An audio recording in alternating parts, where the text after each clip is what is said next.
The piercing chime of crystal glasses echoed like tiny, shattering ice shards in Ethan's ears. Each laugh a discordant cymbal crash against his skull. The air, thick with the cloying sweetness of exotic lilies and the sharp, metallic tang of expensive champagne, made his stomach clench, a stark contrast to the artificially filtered, scent-neutral environment of his usual safe spaces within the sprawling Pacific Heights mansion. He sat hunched on a plush, oversized armchair, a vibrant fidget spinner, a blur between his small fingers, his noise-canceling headphones, a futile barrier against the relentless assault of sound. Around him, a kaleidoscope of silk gowns and tailored suits swirled, their wearers exchanging air kisses and insincere pleasantries, their voices a cacophony of meaningless data points. His father, Jonathan Sterling, a towering figure of quiet authority, moved among them, a strained smile fixed on his lips, oblivious to the silent storm raging within his son, his gaze occasionally darting towards Ethan with a flicker of guilt and frustration. Ethan's large, dark eyes, usually averted, darted across the room, processing every flicker of light, every micro-expression, every subtle shift in posture. He saw the forced smiles, the calculating glances, the predatory gleam in some eyes, all forming complex, invisible algorithms. His father's current candidate, Cassandra Vance, a vision in shimmering emerald green, moved with effortless grace, her laughter tinkling like wind chimes, but Ethan detected a subtle tremor in her manicured hand as she gestured, a momentary tightening around her eyes that belied her serene facade. The contrast between her public persona and these fleeting, almost imperceptible tells was a pattern, a data anomaly that his mind latched onto, pulling him away from the overwhelming sensory input. He felt a familiar, unsettling hum deep in his chest, the precursor to a meltdown if he couldn't find a way to make sense of the discordant information. Jonathan, momentarily escaping a conversation about venture capital, approached Cassandra, his expression softening as she touched his arm, her smile radiant and seemingly genuine. He was so focused on the image she projected, the elegant, poised woman he believed Ethan needed, that he missed the almost imperceptible glance she shot towards a discreet earpiece hidden beneath her perfectly coiffed hair, or the way her eyes quickly scanned the room, not for guests, but for an exit, a subtle, almost animalistic alertness. Ethan, however, registered it all. The scent of her expensive perfume, usually an irritant, now layered with a faint, metallic undertone he couldn't quite place, adding another data point to the emerging pattern of dissonance. He felt Sophia's gentle hand on his shoulder, a grounding presence in the swirling chaos. Sophia, understanding Ethan's silent plea for refuge, subtly guided him towards a less frequented alcove, the soft glow of a standing lamp offering a momentary reprieve from the harsh chandeliers. She handed him his tablet, its familiar weight a comfort. As she adjusted his headphones, a hushed conversation drifted from nearby, Cassandra's voice, usually melodic, now sharp and low. "Just a child, Jonathan. His quirks are becoming quite disruptive. Perhaps a more structured environment, away from our important discussions." The words, though veiled in concern, carried a chilling undertone of dismissal, a calculated attempt to isolate Ethan and, by extension, Sophia herself. Ethan's gaze, now fixed on his tablet, shifted to Cassandra, a flicker of something intense in his usually guarded eyes. Sophia's heart ached, recognizing the subtle manipulation in Cassandra's tone.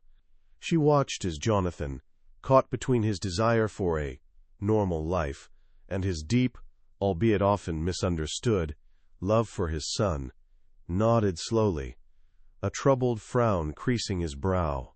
The pressure from his social circle, his own yearning for companionship, made him vulnerable to Cassandra's carefully crafted insinuations. Meanwhile, Ethan, seemingly engrossed in a complex visual algorithm on his tablet, was actually processing Cassandra's body language.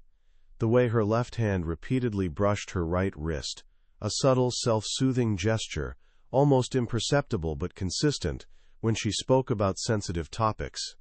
It was a tell, a tiny crack in her polished facade, one that his pattern-seeking mind immediately flagged as significant, linking it to the hushed conversation moments earlier.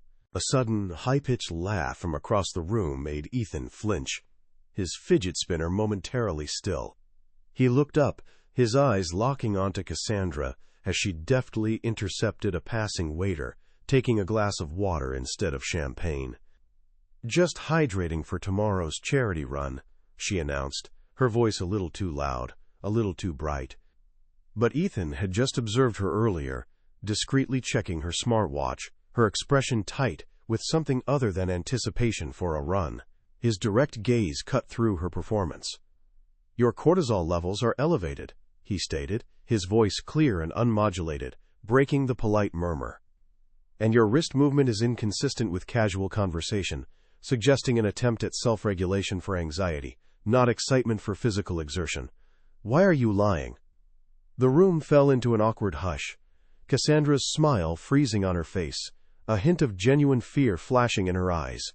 What had this boy seen that no one else could? Ethan Reed, a slender 11-year-old, his dark hair often obscuring the intensity of his large, piercing eyes, remained rooted in the alcove, the previous confrontation hanging in the air like an unspoken judgment. His comfortable, soft-textured sweater, chosen meticulously to avoid any irritating tags or seams, felt like a cocoon against the rougher edges of the adult world swirling around him.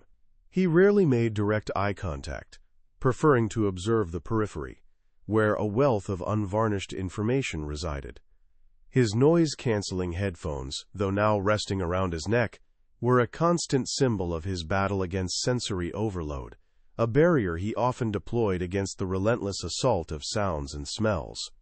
The fidget spinner, an extension of his restless hands, began to blur again, a rhythmic comfort against the chaos that pulsed just beyond his carefully constructed personal space, a space Sophia instinctively helped him maintain. For Ethan, the world wasn't a tapestry of emotions or social nuances.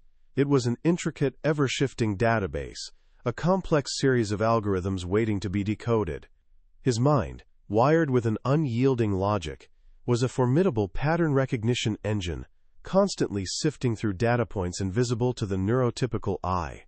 This hyperfocus, his unique gift, allowed him to perceive the subtle dance of stock market fluctuations, the hidden logic in financial reports, and, most acutely, the micro-expressions and body language dissonances that betrayed human intentions.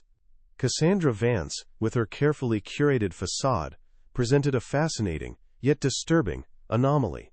Her nervous wrist brushing, the slight tremor in her voice when discussing finances, these were not random acts but significant data points that formed a coherent, alarming pattern, a digital fingerprint of deceit. His communication, therefore, was a direct output of this internal processing, devoid of the social filters that governed polite conversation.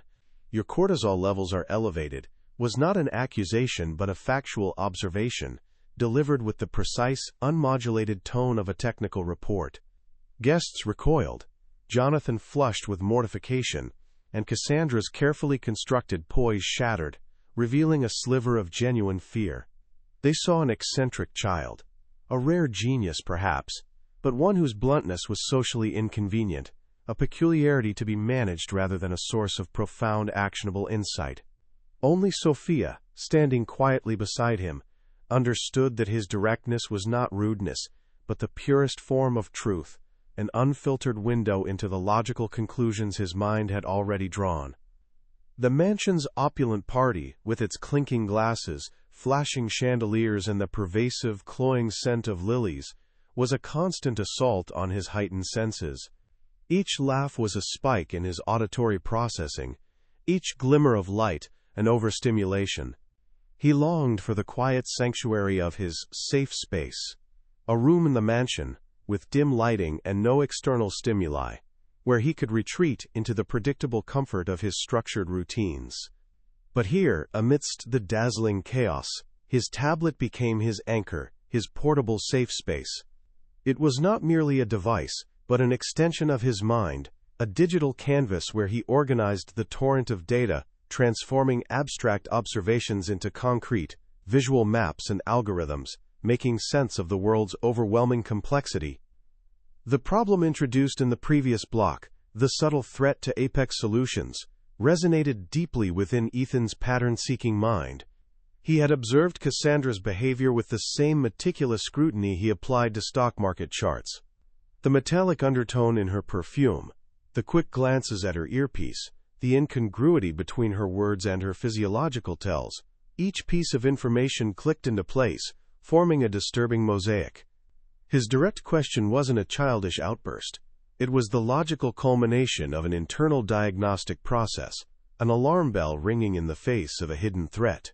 He might be physically vulnerable, a small boy in a world of powerful adults, but his unique intellect saw through the facades, perceiving a danger that his father, blinded by trust and social pressure, remained oblivious to.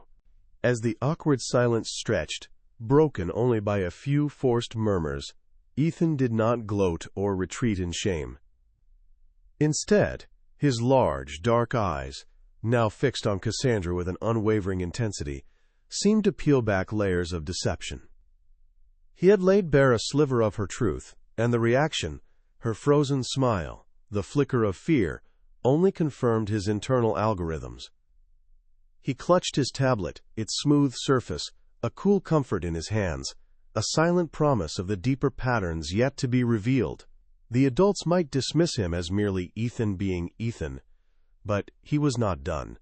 His mind, already formulating new connections, new data points from the room's reaction, was preparing to unearth a much larger, more dangerous truth, transforming his quiet observations into an undeniable, visual testament. Sophia, her presence a steady anchor in the swirling aftermath of Ethan's blunt pronouncement, gently squeezed his shoulder, her touch a silent promise of protection. Her worn, unassuming dress, a stark contrast to the designer silks and sparkling jewels around them, whispered of a different world, the vibrant, resilient streets of Oakland where she grew up, far from the polished, sterile corridors of Pacific Heights.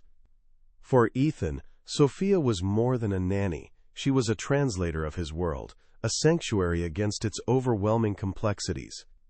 She instinctively knew when to offer a fidget spinner, when to adjust his headphones, or when to simply stand by, her quiet strength a buffer against the judging gazes and whispered comments now rippling through the stunned guests. Her eyes, warm and empathetic, met Jonathan's briefly, a silent plea for understanding that he, lost in his own mortification, seemed unable to fully grasp. Cassandra Vance, her emerald gown now feeling like a constricting cage, fought to regain her composure, her carefully constructed facade momentarily cracked by the child's piercing insight. The raw, unvarnished truth of his words, delivered with such disarming innocence, was a direct threat to her meticulously woven web of deceit. Her smile, once radiant, now felt brittle, a mask she struggled to reapply. She dismissed Ethan's observation with a dismissive wave, a forced laugh, echoing a little too loudly. Just a child's vivid imagination, Jonathan. He processes things so uniquely, doesn't he? But her eyes, cold and calculating, darted towards Sophia, a flicker of suspicion recognizing the deep bond between the boy and his caregiver, a connection she viewed as an inconvenient obstacle to be swiftly removed from the equation. Jonathan, still reeling from the public exposure of Cassandra's discomfort, felt a familiar surge of shame mingled with a frustrating helplessness. He loved Ethan fiercely, but his son's unfiltered honesty often felt like a social liability, a constant reminder of his inability to normalize him. As he attempted to smooth over the awkward moment, a familiar, reassuring voice cut through the tension. Ethan's observations are rarely without merit, Jonathan. His mind works in fascinating ways. Dr. Arthur Hayes, a distinguished child psychiatrist with a kind, intelligent face, approached, his gaze settling on Ethan with an expression of profound respect, not pity. He was a longtime friend of Jonathan's, and one of the few who truly understood the unique architecture of Ethan's brilliant, autistic mind. Dr. Hayes, a staunch advocate for neurodiversity, moved with an easy grace that belied the intellectual weight he carried. He had guided Jonathan through Ethan's diagnosis years ago and had witnessed firsthand the boy's extraordinary capacity for pattern recognition. He saw not a disruptive child, but a prodigious intellect, a mind that perceived realities invisible to others. He offered a gentle smile to Ethan, who, still clutching his tablet, briefly met his gaze, a rare gesture of acknowledgement. His ability to connect disparate data points, Jonathan, it's truly remarkable. What others might dismiss as a quirk is often a deeper form of insight, a window into truths we might otherwise overlook. His words, though softly spoken, carried a quiet authority, a subtle challenge to the superficial judgments that dominated the room. Cassandra, sensing Dr. Hayes's implicit validation of Ethan, quickly interjected, her voice dripping with feigned concern. "Perhaps too much insight, Doctor. Jonathan, with the merger approaching, we need stability." Ethan's episodes, and Sophia's tendency to indulge them, could be seen as a distraction. A more structured, perhaps even residential, environment might be beneficial for his development and for everyone's peace of mind.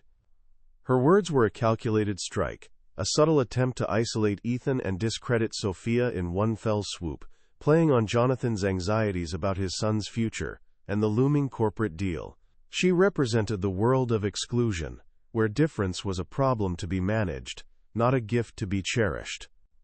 Sophia, though her face remained impassive, felt a sharp pang of indignation. Cassandra's insinuation was a direct attack on her bond with Ethan, a threat to the fragile ecosystem of trust and understanding they had built. She tightened her grip on Ethan's shoulder, a silent vow passing between them.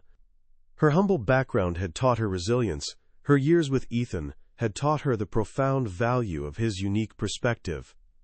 She knew Cassandra saw her as an easily dismissed servant, but she was Ethan's steadfast protector, and she would not allow this woman's ambition to harm him. The party's superficial hum resumed, but beneath the surface, a battle for Ethan's place in the world, and for the very truth, had just begun, with Sophia ready to stand firm against the encroaching darkness. The awkward silence that followed Ethan's unvarnished truth about Cassandra's elevated cortisol levels persisted, a palpable tension coiling through the opulent ballroom. Jonathan, flushed with a mixture of mortification and a flicker of unease, tried to steer conversations back to safe, superficial topics, but the undercurrent of gossip was undeniable. Cassandra, ever the master of deflection, smoothly recovered, laughing a little too brightly about Ethan's remarkable if sometimes inconvenient candor. Yet, beneath her polished veneer, a new, predatory glint appeared in her eyes whenever she glanced at the boy, now quietly absorbed with his tablet in the alcove. Sophia, a silent sentinel beside him.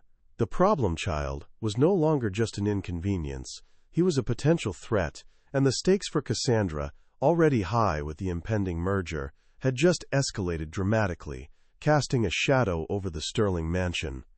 Cassandra, sensing the subtle shift in Jonathan's gaze after Ethan's outburst, began her calculated campaign.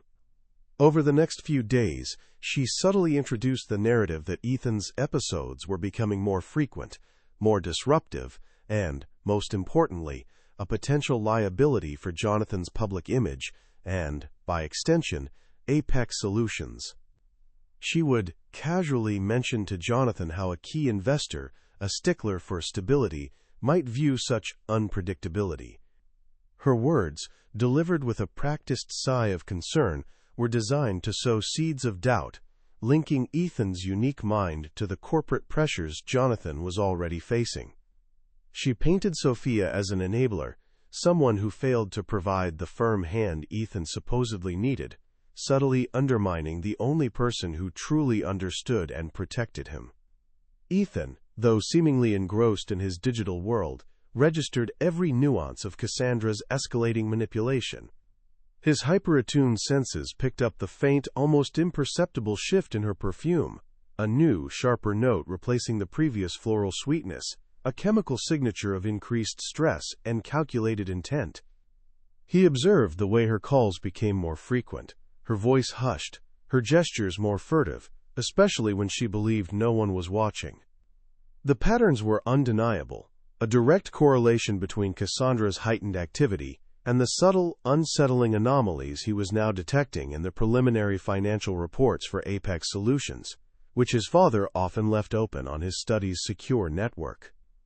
The invisible threat was growing, solidifying into a complex, terrifying algorithm.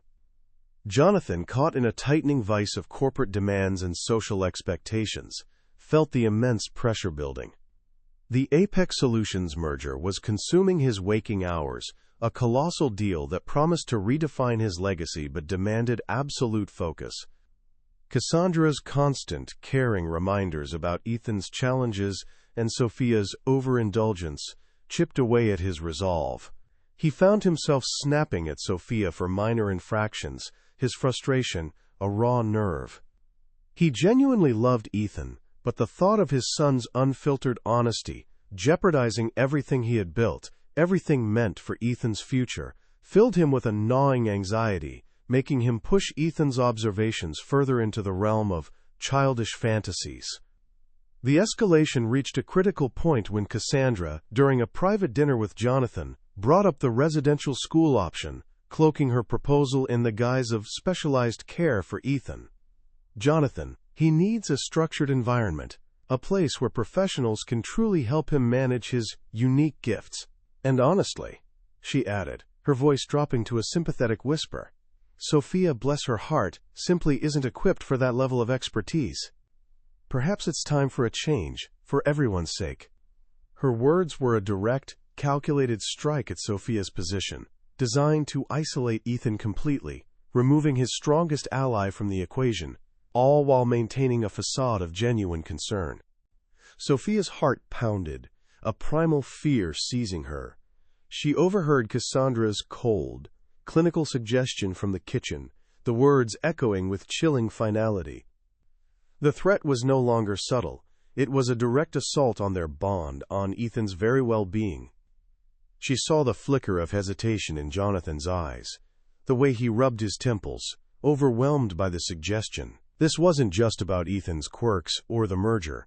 It was about power, control, and a sinister agenda that Ethan, in his own unique way, had begun to unravel. Sophia looked towards Ethan, who, from his quiet corner, had paused his fidget spinner, his large dark eyes now fixed on her, a silent, urgent plea for understanding passing between them, a promise of shared resistance against the encroaching darkness. Jonathan, troubled by Cassandra's unsettling suggestion and Ethan's previous outburst, sought counsel from Dr. Hayes, hoping for a solution that would reconcile his son's unique nature with the relentless demands of his high-pressure world. He described Ethan's recent, direct observations, framing them as quote, social challenges rather than insights, still unable to fully shed the societal expectation of normalcy that clung to his every interaction. Dr. Hayes listened patiently, his kind eyes reflecting a deep understanding of Ethan's complex mind, gently emphasizing the boy's exceptional pattern recognition abilities. He subtly countered Jonathan's anxieties about fixing Ethan, advocating instead for an environment that nurtured his talents and respected his sensitivities. However, the doctor's nuanced, long-term perspective, while intellectually sound, struggled to compete with Cassandra's immediate, practical pressure, which painted Ethan as a liability in the urgent context of the merger. Jonathan, caught between expert advice and the relentless whispers of corporate stability and social acceptance, found himself increasingly adrift, the true threat still obscured by his own internal conflicts and external manipulations. Sophia, her resolve hardened by Cassandra's thinly veiled threats, tried to subtly convey her growing unease to Jonathan. She spoke of Ethan's heightened sensory responses, his uncanny ability to detect inconsistencies in both data and human behavior, gently hinting that his fantasies often contained profound, actionable truths. She shared anecdotes of his past, moments where his unique observations had proven uncannily accurate, a quiet testament to his extraordinary mind. But Jonathan, his mind clouded by the immense stress over the impending Apex Solutions merger and Cassandra's constant, insidious insinuations, perceived Sophia's words as protective indulgence, another sign of her unsuitability for Ethan's serious needs. Cassandra, ever vigilant, seized the opportunity. She dismissed Sophia's concerns as emotional overreactions, a nanny's sentimentality, further solidifying the narrative that Sophia was an impediment, someone too emotionally invested to be objective. Sophia's heartfelt efforts, born of deep love and intuitive understanding, were swept aside, leaving her feeling increasingly isolated and powerless in the face of such calculated manipulation. Driven by a lingering, uncomfortable flicker of doubt sparked by Ethan's bluntness, Jonathan spent late nights in his expansive home office, poring over Apex Solutions' preliminary financial reports. He scanned for anomalies, for the small errors he'd previously dismissed as mere complexities of a massive corporation, hoping to assuage his unease and find any tangible evidence of the threat Ethan seemed to perceive. The numbers, however, presented a meticulously crafted illusion of stability.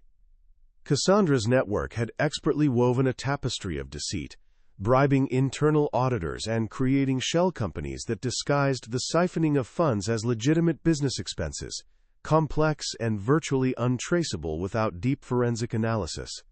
Every line item appeared to check out. Every transaction seemed to have a plausible explanation within the labyrinthine corporate structure. The sophisticated fraud was designed to withstand superficial scrutiny, allowing Jonathan to find only what he expected to find: a complex but ultimately sound financial picture. His attempts to uncover anything amiss were futile, further reinforcing his belief that Ethan's observations were indeed just a child's vivid imagination, a peculiar byproduct of his unique mind, not a warning of impending disaster. From his quiet corner, often with his noise-canceling headphones a comfort around his neck, Ethan observed the adults' frantic, yet ultimately unproductive, efforts. He saw Jonathan's furrowed brow as he stared at the financial reports, missing the subtle, almost imperceptible discrepancies in data formatting and transaction timestamps that Ethan's algorithms had already flagged as significant anomalies. He registered Sophia's frustrated sighs after her conversations with Jonathan, her body language conveying a sense of dismissed urgency and growing helplessness. He noted Cassandra's triumphant, almost imperceptible smirk whenever Jonathan seemed to accept her narrative, a fleeting micro-expression that spoke volumes to Ethan's hyper-attuned senses. For Ethan, these were not failures of intent, but failures of perception, of an inability to connect the disparate data points that screamed anomaly to his mind. His silence was not disinterest but intense processing, each adult's misstep, a new layer of data confirming his initial, unsettling conclusions, solidifying the invisible web of deceit. With each failed attempt by Jonathan and Sophia to address the underlying issues, Cassandra's influence solidified, her control over the narrative tightening like a noose. She escalated her campaign, subtly increasing the frequency of her concerned remarks about Ethan's disruptive tendencies and Sophia's inadequate supervision to Jonathan's social circle during charity galas and exclusive brunches. Whispers began to circulate about Ethan needing specialized care away from home, and the unprofessional presence of Sophia, a working-class woman in the Sterling mansion. This public pressure, combined with Jonathan's mounting corporate stress over the merger, started to fray the edges of their protective bubble. Ethan, sensing the encroaching threat, clung closer to Sophia, his fidget spinner a frantic blur as he processed the escalating social and emotional data. The mansion, once a sanctuary, now felt like a gilded cage, with Cassandra's shadow growing longer and colder, isolating them further from understanding and support. The culmination of these failed attempts arrived with a chillingly formal letter from Jonathan's legal team, discreetly prompted by Cassandra's concerns about Ethan's optimal development. It outlined a comprehensive proposal for Ethan's enrollment in a highly specialized out-of-state residential academy, emphasizing its, quote, structured environment, expert care, and a curriculum tailored for unique intellectual gifts.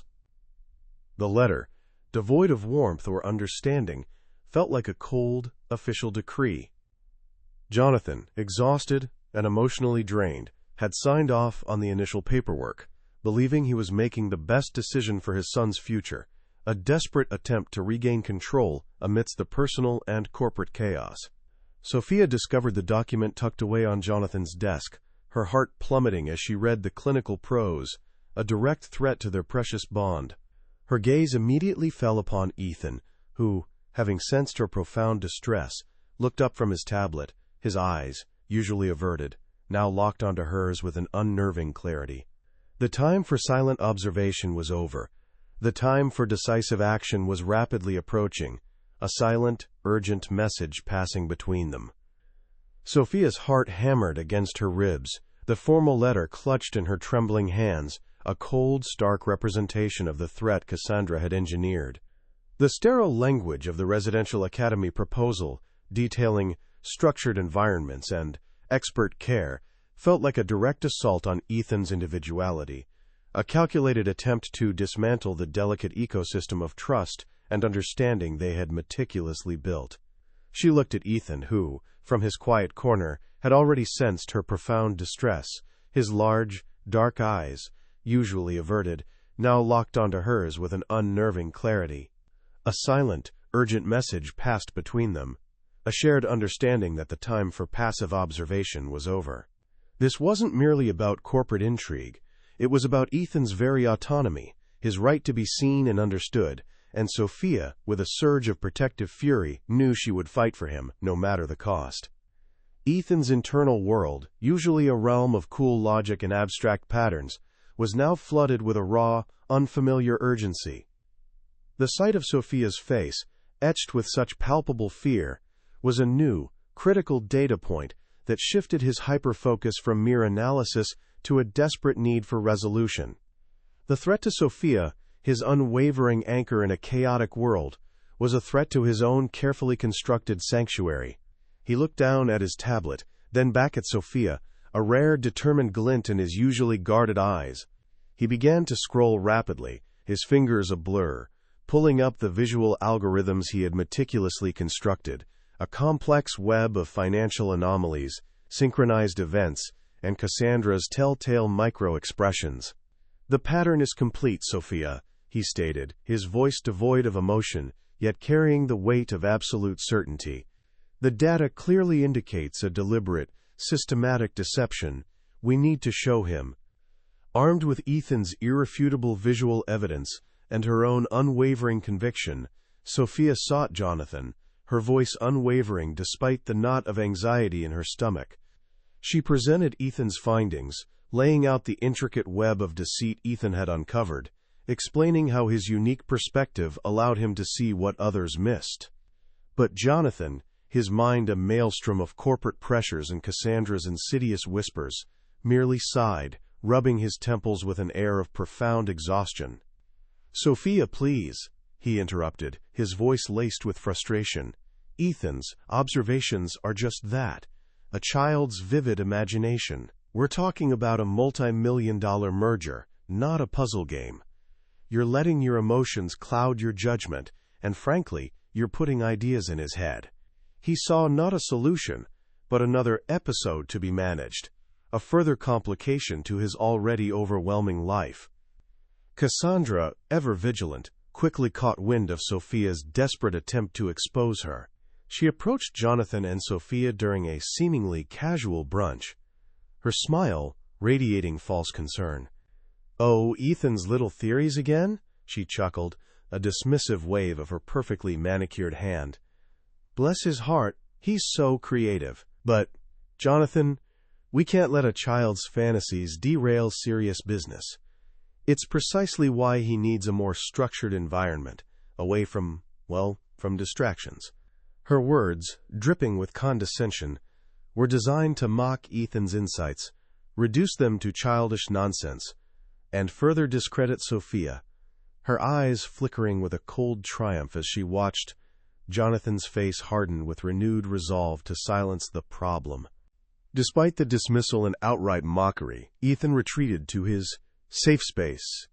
The quiet hum of his tablet and the rhythmic spin of his fidget spinner, his only companions. He wasn't deterred. The resistance was just another data point confirming the depth of the deception.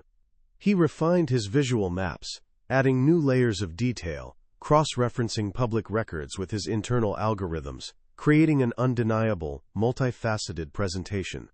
Sophia, understanding the profound significance of his work, became his silent aid, her presence a calming anchor, her belief in him unwavering. She helped him gather publicly available reports, knowing that every piece of verifiable information would be crucial in presenting his impossible solution to a world so eager to dismiss him. The night of the crucial pre-merger dinner arrived, the Sterling mansion once again buzzing with the clinking of glasses and the murmur of high society. Ethan, dressed in a meticulously chosen, soft-textured suit, clutched his tablet, the screen glowing faintly with the culmination of his hyper-focused work, a complex, irrefutable visual algorithm.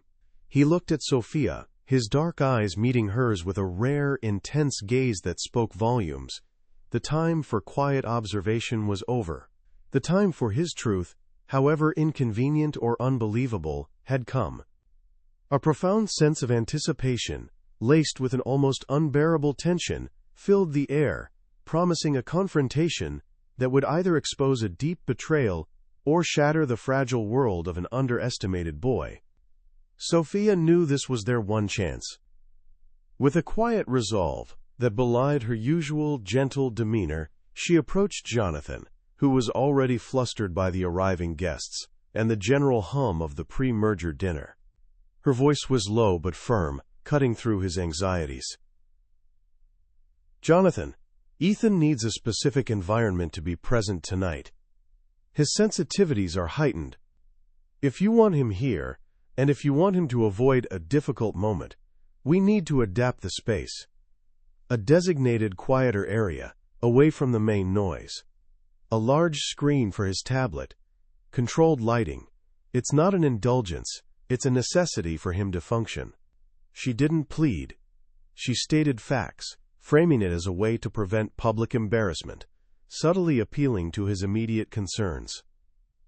Jonathan, caught between the need for decorum and the fear of another incident, reluctantly nodded, his brow still furrowed with a mix of frustration and a desperate, almost imperceptible sliver of hope. He trusted Sophia's judgment on Ethan, even when he didn't understand it. Within minutes, Sophia, with the help of a discreet staff member she trusted, began to transform a large, semi-secluded alcove near the main dining area. Heavy velvet drapes were drawn, muffling the clinking glasses and boisterous laughter. The harsh overhead chandeliers were dimmed, replaced by the soft, warm glow of a few strategically placed floor lamps, creating a pool of gentle light. A large, high-definition screen on a portable stand was wheeled in, facing a small, comfortable armchair carefully positioned to provide Ethan with an optimal viewing and working angle. The air, usually thick with perfume, was subtly cleared by opening a nearby window for a brief moment, allowing a wisp of the cool San Francisco night air, carrying the faint scent of eucalyptus, to filter in. This wasn't merely a quiet corner, it was a meticulously crafted command center, a sensory haven designed to unlock Ethan's prodigious mind. Ethan, guided by Sophia's gentle hand, entered his newly adapted sanctuary. The immediate relief was palpable. The shrill symphony of the party faded into a distant murmur, the oppressive kaleidoscope of lights softened into a manageable glow. He took a deep, steadying breath, the faint eucalyptus scent a grounding anchor amidst the lingering sensory echoes. His fidget spinner, which had been a frantic blur of motion, now slowed to a deliberate, almost meditative rotation between his fingers. His large, dark eyes, no longer darting in overwhelmed anxiety, settled with an intense, unwavering focus on the blank canvas of the large screen. This wasn't just a physical space, it was a cognitive reset, a meticulously calibrated environment where the torrent of raw data could finally be organized, processed, and transformed into irrefutable, logical connections. Here, in this quiet cocoon, his unique perception could finally flourish, without the constant threat of sensory overload. Guests, initially perplexed by the sudden flurry of activity in the alcove, cast curious, often dismissive glances. Cassandra, observing from across the room, offered Jonathan a pitying smile, a silent, "I told you so" in her eyes, confident that Ethan's eccentricities would only further highlight his unsuitability for the evening's gravity. Jonathan, still acutely aware of the social optics, felt a fresh wave of mortification, but a flicker of desperate curiosity now warred with his embarrassment.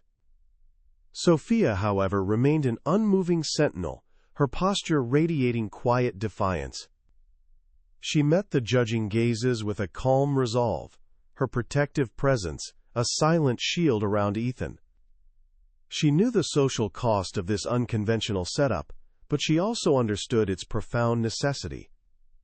This was not about making Ethan fit in. It was about creating the conditions for him to finally be seen, to be heard, not despite his differences, but because of them. With the environment stabilized, Ethan moved with a newfound, almost ritualistic precision. He carefully connected his tablet to the projector, the familiar click of the cable, a comforting sound.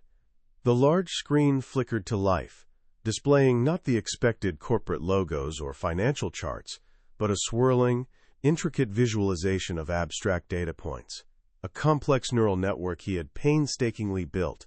It was a language only he truly understood, a representation of the invisible threads connecting seemingly disparate pieces of information.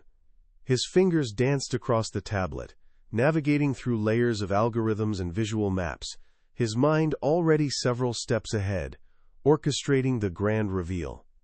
He adjusted the focus, his movements deliberate, each action a testament to his hyper-focused determination, preparing to translate his internal world into a universally comprehensible, undeniable truth.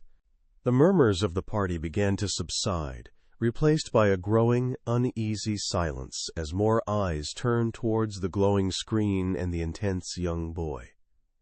They saw not a child playing with a gadget, but a focused mind preparing for an unknown, potentially monumental task. Cassandra, her initial disdain now tinged with a flicker of genuine unease, watched Ethan with a new, unsettling vigilance. Jonathan, his heart pounding with a mixture of dread and a faint, unbidden hope, stood frozen, caught between the desire to intervene and the inexplicable compulsion to wait. The adapted environment, once a mere concession, now pulsed with an electric anticipation. Ethan, bathed in the soft glow of his projected data, looked up, his large, dark eyes sweeping across the room, a silent challenge to every skeptical gaze. The stage was set, the silence heavy with the promise of revelation, as Ethan prepared to unleash the full force of his unique insight upon a world utterly unprepared for it. Ethan's slender fingers, usually a blur on his fidget spinner, now moved with an elegant, purposeful grace across the tablet's interface, a silent conductor orchestrating a symphony of data.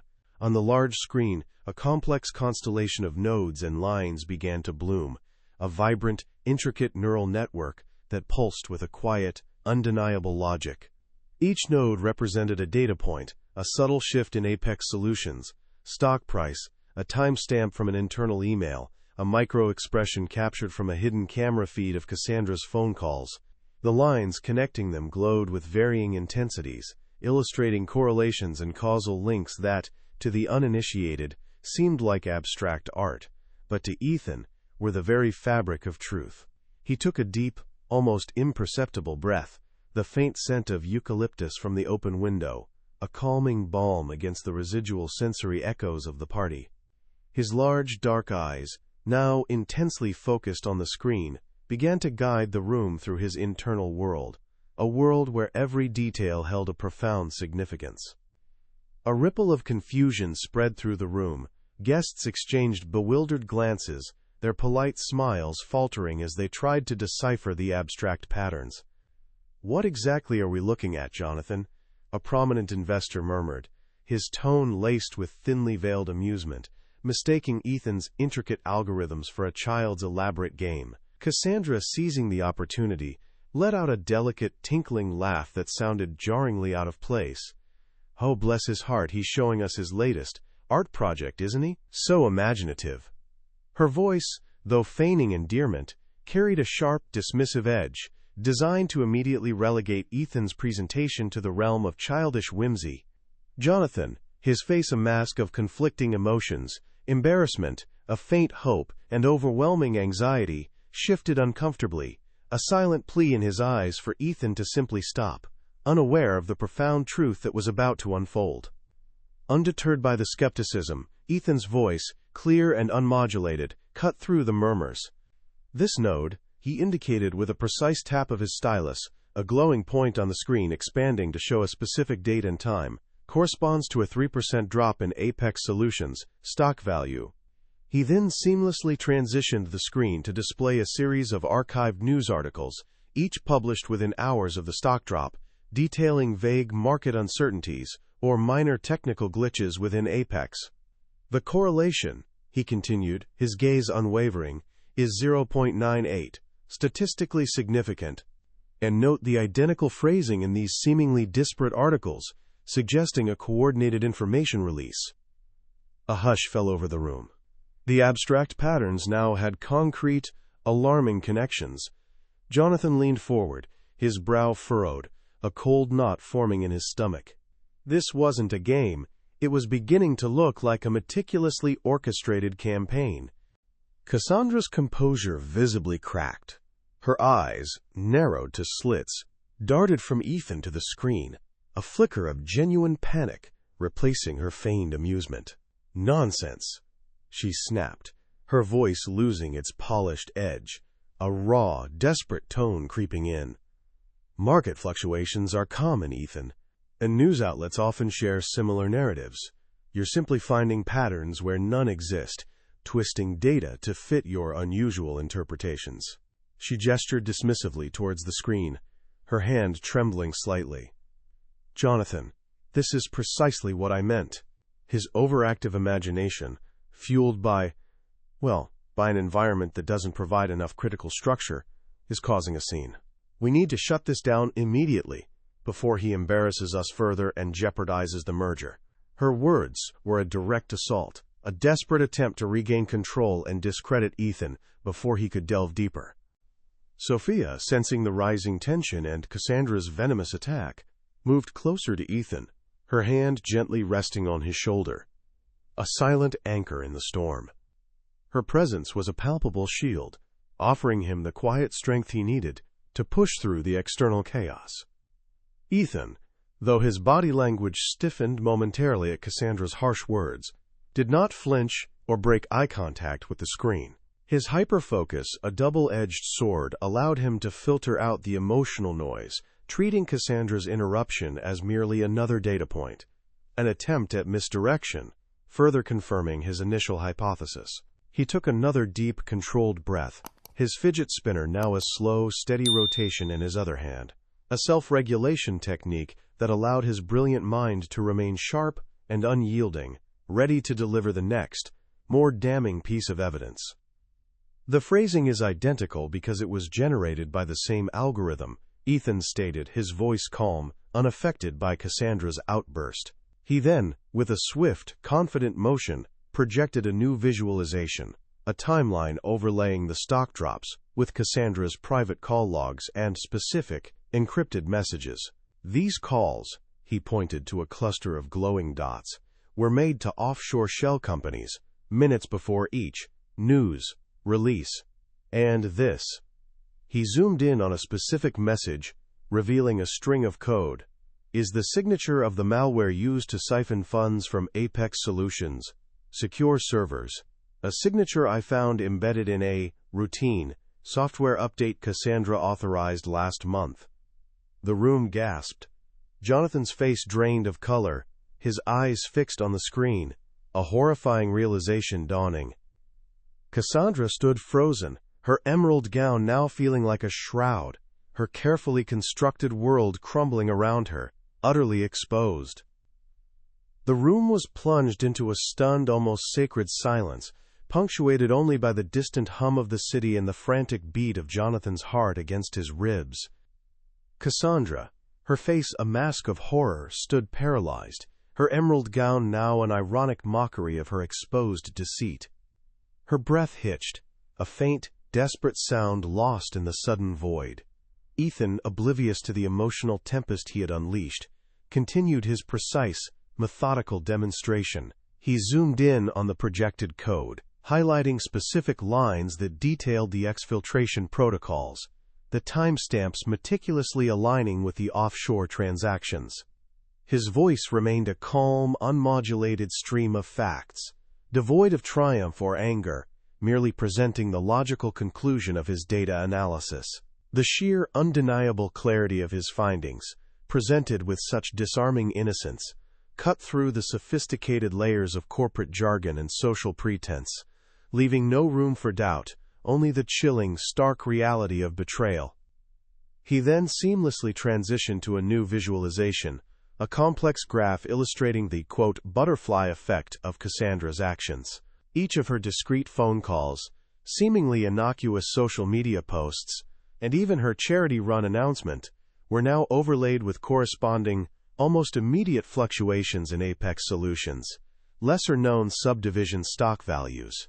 These are micro-market manipulations, Ethan explained, his stylus tracing a delicate yet damning pattern across the screen. Small, controlled drops, designed to be dismissed as market volatility, but consistently preceding larger fund diversions. Her public statements, like the charity run, served as misdirection, drawing attention away from the true systematic pilfering occurring on a smaller, untraceable scale. The initial disbelief on the guests' faces began to morph into a dawning, sickening comprehension, as the abstract data coalesced into a tangible, horrifying narrative of calculated economic sabotage. Jonathan, his face ashen, felt the ground crumbling beneath him. The meticulously crafted illusion of Cassandra's loyalty and his own financial acumen shattered into 1,000 pieces.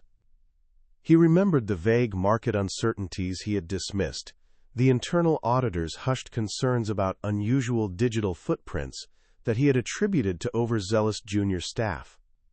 Now, through Ethan's lens, every dismissed anomaly screamed with truth. He instinctively reached for his phone, his fingers fumbling to cross-reference a specific transaction ID Ethan had displayed with his company's secure ledger, a desperate, personal need to verify the impossible. Cassandra, seeing his move, lunged forward, her voice a desperate, guttural whisper. "Jonathan, don't.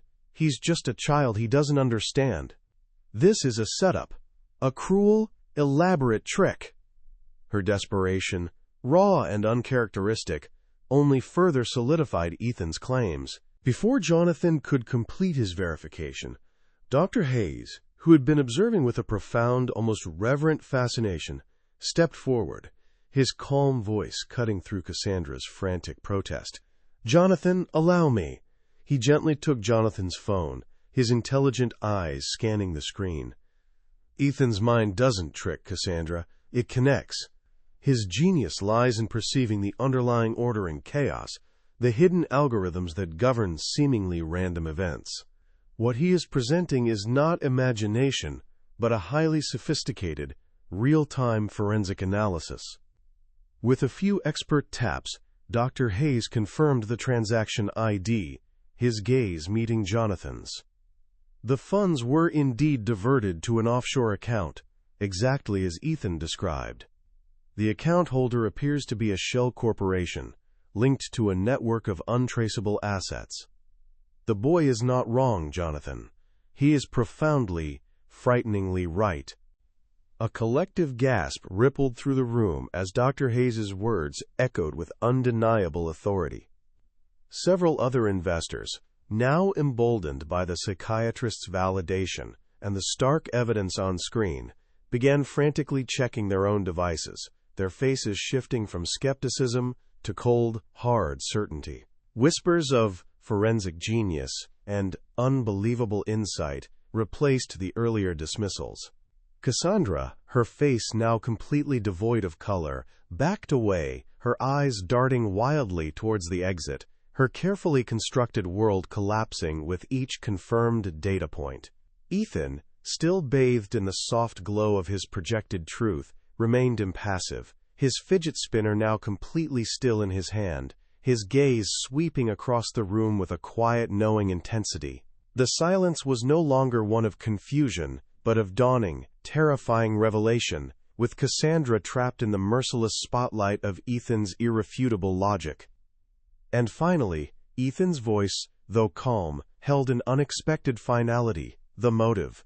He projected a series of encrypted messages, a direct correspondence between Cassandra and a shadowy figure, detailing her personal financial distress, a mountain of gambling debts, and an exorbitant lifestyle she couldn't sustain. The messages explicitly outlined the fraud, her role in manipulating Jonathan, and her plan to vanish with a substantial cut once the merger was complete, leaving Apex Solutions to crumble. Her wrist movement, the metallic scent, Ethan added, his eyes briefly meeting Cassandra's, were indicators of chronic stress related to this deception, not excitement for a charity run. The pattern is complete. Cassandra let out a strangled cry, her last shred of composure dissolving. She lunged towards the tablet, a desperate, futile attempt to destroy the evidence, but Sophia, anticipating the move, subtly stepped in front of Ethan, shielding him as the room erupted into chaos. The room erupted into a cacophony of gasps and shouts as Cassandra lunged, her emerald gown a blur of desperate motion, aiming to smash the tablet that held her digital undoing. But Sophia, quick as a flash, had anticipated the move, subtly positioning herself between Ethan and the enraged woman, a human shield of unwavering loyalty. The tablet, a mere inch from Cassandra's grasping fingers, remained pristine, its glowing screen continuing to broadcast the irrefutable truth of her treachery. Security, already on high alert from the rising tension, swiftly intervened, two broad figures gently but firmly restraining Cassandra, her struggles a pathetic, flailing display against their calm professionalism. The clinking of glasses and the polite murmurs of high society were instantly replaced by a stunned, horrified silence, broken only by Cassandra's choked sobs and the hushed, disbelieving whispers of betrayal that rippled through the once opulent ballroom.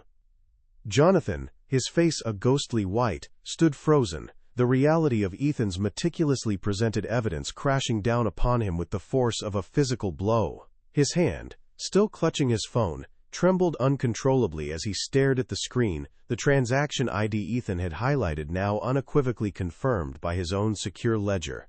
It's all true," he choked out, his voice barely a whisper, the words heavy with a profound, sickening realization. Around him, investors, their faces etched with a mixture of shock and dawning relief, frantically cross-referenced their own preliminary reports, their initial skepticism dissolving into a cold, hard validation of Ethan's every point. The room, once quick to dismiss the eccentric child, now buzzed with a newfound, almost reverent awe, a collective understanding that the abstract patterns had indeed revealed an undeniable, terrifying truth, saving them all from financial ruin. Cassandra, now firmly held by security, her public persona completely shattered, continued to sob, her desperate pleas for Jonathan to listen dissolving into incoherent blubbering. Her carefully constructed world, built on lies and ambition, had imploded in a single, devastating moment, exposed by the very child she had so arrogantly dismissed. She was led away, her once proud head now bowed in shame, the metallic scent of fear clinging to her, a stark contrast to the expensive perfume she usually wore.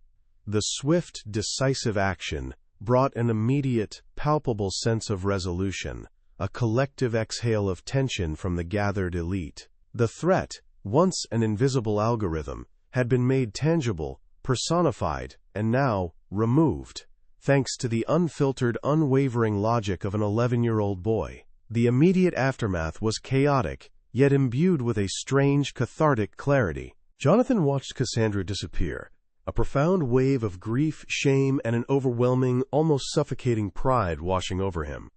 Tears welled in his eyes, not just for the betrayal he had endured, but for his own blindness, his inability to see what his son, his brilliant, misunderstood son, had seen all along. He had tried to fix Ethan, to mold him into a version of normalcy that society demanded, yet it was Ethan's unadulterated, neurodivergent mind that had saved him, his company, and his legacy. He looked at Ethan, who, still holding his tablet, seemed to process the chaos with a detached, almost clinical calm. It was a poignant, agonizing revelation. His son was not a problem to be managed, but a unique, invaluable gift he had almost failed to cherish. Ethan, sensing the intense emotional shifts in the room, the sudden quiet, the residual hum of anxiety, Jonathan's raw, overflowing emotions, began to subtly self-regulate. His fidget spinner, which had been still, now commenced a slow, steady rotation between his fingers, a rhythmic comfort against the lingering sensory echoes of the confrontation. He didn't seek eye contact, but leaned almost imperceptibly into Sophia's gentle touch on his shoulder, her presence a steady, grounding anchor amidst the emotional storm. Her warmth, her quiet strength, and her unwavering belief in him were the only things that truly mattered in this overwhelming moment. In her embrace, he found refuge from the intense, unfamiliar emotions that now permeated the air, a silent testament to the profound, unconditional bond they shared, a bond that had defied every attempt to break it. The immediate resolution brought a collective sigh of relief from the high-powered guests. The merger, once teetering on the brink of disaster, was now secure, its future bright, thanks to the extraordinary insight of Jonathan's son. Whispers of forensic genius and unbelievable talent replaced the earlier dismissals, a new respect dawning in the eyes of those who had previously seen only an eccentric child. Jonathan, wiping away a tear, finally met Sophia's gaze, a silent apology, and an unspoken promise passing between them. The problem was solved, the immediate threat neutralized, but the true impact of Ethan's revelation, the profound shift in understanding and recognition, was only just beginning to unfold, promising a future far different from the one anyone had imagined. Jonathan, his eyes red-rimmed but now clear, turned from the disappearing figure of Cassandra to face the stunned, silent room. The weight of his blindness, his own dismissiveness, pressed down on him, but a deeper, more profound emotion surged, an overwhelming pride for his son. He walked slowly towards Ethan, who remained in his sensory-adapted alcove, Sophia a steadfast presence beside him. Jonathan knelt, ignoring the murmurs, and gently placed a hand on Ethan's shoulder, a gesture of deep reverence. His voice, usually firm and authoritative, trembled with raw emotion as he addressed the assembly. "Tonight," he began, his gaze sweeping across the powerful individuals gathered, "you witnessed not just a corporate fraud exposed, but the unveiling of a truth I, his own father, almost failed to see. My son Ethan, with his unique, extraordinary mind, saved Apex Solutions. He saw what none of us could, and I stand before you, deeply humbled and eternally grateful for his profound insight." The words were a public confession, a heartfelt apology, and a declaration of unwavering faith, erasing years of unspoken guilt. A wave of murmurs, this time of genuine awe and belated understanding, rippled through the room. The initial shock gave way to a palpable respect, replacing the earlier skepticism and polite dismissal. Investors, who had moments ago viewed Ethan as an inconvenience, now looked at him with an almost reverent curiosity, their gazes acknowledging a genius far beyond their comprehension. Several prominent figures, including those who had earlier scoffed at his, quote, project, approached Jonathan and Ethan cautiously, their expressions softened by a mixture of admiration and a touch of professional embarrassment. Quiet apologies were whispered, offers of future collaboration tentatively extended, and a genuine, newfound appreciation for the power of unconventional thinking settled over the high society crowd. The clinking of glasses resumed, but this time it was accompanied by a different kind of hum, a buzz of genuine excitement, and a re-evaluation of what constituted true intelligence in their rarefied world.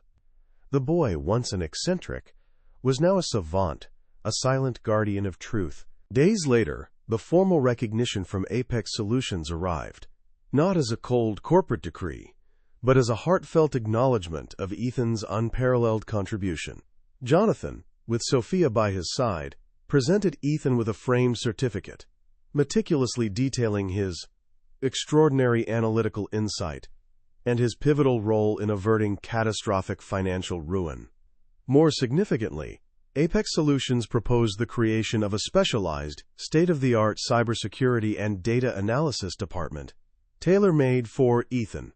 It wasn't an invitation to join in the traditional sense, but an offer to collaborate, to build a space where his unique talents could flourish without the constraints of conventional corporate structures.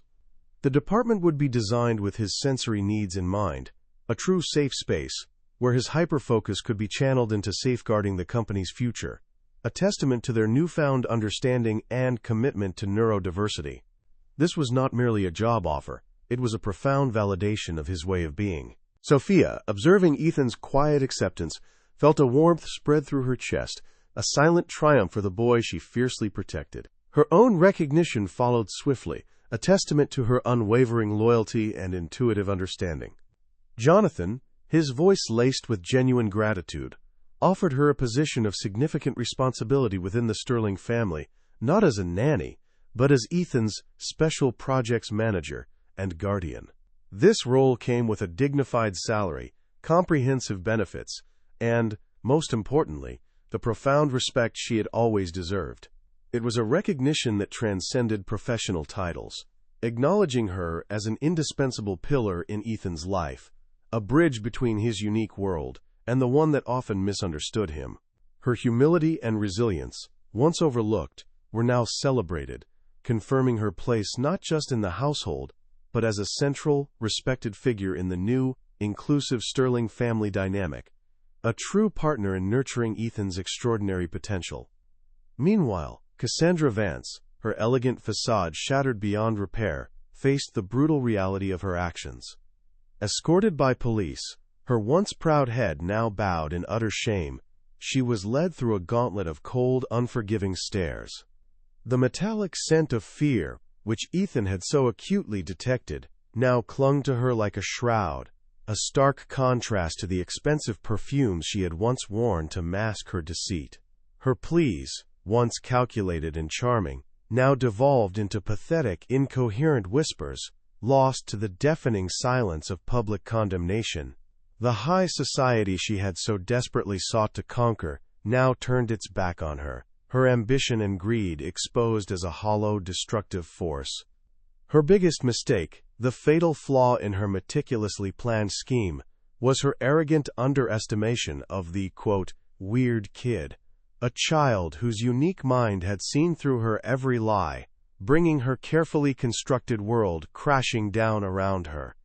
The repercussions of Ethan's revelation extended far beyond the Sterling mansion. Apex Solutions, under Jonathan's renewed leadership, became a pioneer in corporate social responsibility, implementing groundbreaking neurodiversity programs and establishing a dedicated fund for technological adaptations in schools. Ethan's story, once a private family struggle, transformed into a powerful symbol within the community, demonstrating that true intelligence and insight manifest in myriad forms, often in the most unexpected places. It championed the profound message that society's true value lies not in normalizing individuals, but in creating environments where unique talents can flourish, where every voice, no matter how unconventionally expressed, holds the potential for invaluable contribution. The narrative of exclusion shifted to one of inclusion, proving that respect for differences was not merely an ideal, but a tangible pathway to innovation and a more compassionate world. Jonathan, his eyes red-rimmed but now clear, turned from the disappearing figure of Cassandra to face the stunned, silent room. The weight of his blindness, his own dismissiveness, pressed down on him, but a deeper, more profound emotion surged, an overwhelming pride for his son. He walked slowly towards Ethan, who remained in his sensory-adapted alcove, Sophia, a steadfast presence beside him. Jonathan knelt, ignoring the murmurs, and gently placed a hand on Ethan's shoulder, a gesture of deep reverence. His voice, usually firm and authoritative, trembled with raw emotion as he addressed the assembly. "Tonight," he began, his gaze sweeping across the powerful individuals gathered. You witnessed not just a corporate fraud exposed, but the unveiling of a truth his own father, almost failed to see. My son Ethan, with his unique, extraordinary mind, saved Apex Solutions. He saw what none of us could, and I stand before you, deeply humbled and eternally grateful for his profound insight. The words were a public confession, a heartfelt apology, and a declaration of unwavering faith, erasing years of unspoken guilt. A wave of murmurs, this time of genuine awe and belated understanding, rippled through the room. The initial shock gave way to a palpable respect, replacing the earlier skepticism and polite dismissal. Investors, who had moments ago viewed Ethan as an inconvenience, now looked at him with an almost reverent curiosity, their gazes acknowledging a genius far beyond their comprehension. Several prominent figures, including those who had earlier scoffed at his art project, approached Jonathan and Ethan cautiously, their expressions softened by a mixture of admiration and a touch of professional embarrassment. Quiet apologies were whispered, offers of future collaboration tentatively extended, and a genuine, newfound appreciation for the power of unconventional thinking settled over the high society crowd. The clinking of glasses resumed, but this time it was accompanied by a different kind of hum, a buzz of genuine excitement and a re-evaluation of what constituted true intelligence in their rarefied world. The boy, once an eccentric, was now a savant, a silent guardian of truth. Days later, the formal recognition from Apex Solutions arrived, not as a cold corporate decree, but as a heartfelt acknowledgement of Ethan's unparalleled contribution. Jonathan, with Sophia by his side, presented Ethan with a framed certificate, meticulously detailing his extraordinary analytical insight and his pivotal role in averting catastrophic financial ruin. More significantly, Apex Solutions proposed the creation of a specialized, state-of-the-art cybersecurity and data analysis department, tailor-made for Ethan. It wasn't an invitation to join in the traditional sense, but an offer to collaborate, to build a space where his unique talents could flourish without the constraints of conventional corporate structures. The department would be designed with his sensory needs in mind, a true safe space where his hyper-focus could be channeled into safeguarding the company's future, a testament to their newfound understanding and commitment to neurodiversity. This was not merely a job offer, it was a profound validation of his way of being. Sophia, observing Ethan's quiet acceptance, felt a warmth spread through her chest, a silent triumph for the boy she fiercely protected. Her own recognition followed swiftly, a testament to her unwavering loyalty and intuitive understanding. Jonathan, his voice laced with genuine gratitude, offered her a position of significant responsibility within the Sterling family, not as a nanny, but as Ethan's special projects manager and guardian. This role came with a dignified salary, comprehensive benefits, and, most importantly, the profound respect she had always deserved. It was a recognition that transcended professional titles, acknowledging her as an indispensable pillar in Ethan's life, a bridge between his unique world and the one that often misunderstood him. Her humility and resilience, once overlooked, were now celebrated, confirming her place not just in the household, but as a central respected figure in the new, inclusive Sterling family dynamic, a true partner in nurturing Ethan's extraordinary potential. Meanwhile, Cassandra Vance, her elegant facade shattered beyond repair, faced the brutal reality of her actions. Escorted by police, her once proud head, now bowed in utter shame, she was led through a gauntlet of cold, unforgiving stares. The metallic scent of fear, which Ethan had so acutely detected, now clung to her like a shroud, a stark contrast to the expensive perfumes she had once worn to mask her deceit. Her pleas, once calculated and charming, now devolved into pathetic, incoherent whispers, lost to the deafening silence of public condemnation. The high society she had so desperately sought to conquer now turned its back on her, her ambition and greed exposed as a hollow, destructive force. Her biggest mistake, the fatal flaw in her meticulously planned scheme, was her arrogant underestimation of the weird kid, a child whose unique mind had seen through her every lie, bringing her carefully constructed world crashing down around her. The repercussions of Ethan's revelation extended far beyond the Sterling mansion. Apex Solutions, under Jonathan's renewed leadership, became a pioneer in corporate social responsibility, implementing groundbreaking neurodiversity programs and establishing a dedicated fund for technological adaptations in schools. Ethan's story, once a private family struggle, transformed into a powerful symbol within the community, demonstrating that true intelligence and insight manifest in myriad forms, often in the most unexpected places. It championed the profound message that society's true value lies not in normalizing individuals, but in creating environments where unique talents can flourish, where every voice, no matter how unconventionally expressed, holds the potential for invaluable contribution. The narrative of exclusion shifted to one of inclusion, proving that respect for differences was not merely an ideal, but a tangible pathway to innovation and a more compassionate world.